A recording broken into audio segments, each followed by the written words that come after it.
Nightline is proudly brought to you by Ansett Australia, one of the world's great airlines, and The National, tailoring banking to your needs. Witness tells he was shot at by the alleged backpacker killer. Unions predict lower wages after talks on industrial reforms, and New Caledonia in the midst of a cyclone.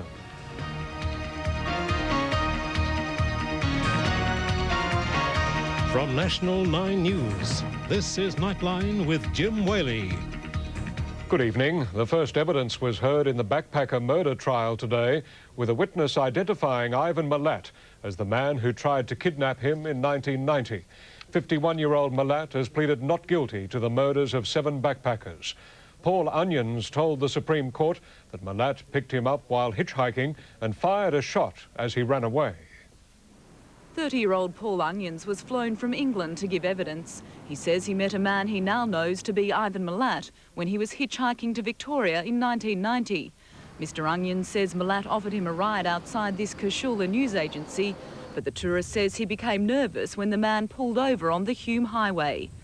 Onions said he ran from the four-wheel drive after Milat took a revolver from under the seat and pointed it at him, saying it was a robbery. He shouted, "Stop or else I'll shoot," and I heard the gun go off. I started dodging and weaving best I could. He says Milat came after him, the pair wrestling on the median strip until Onions broke free and stood in front of a van.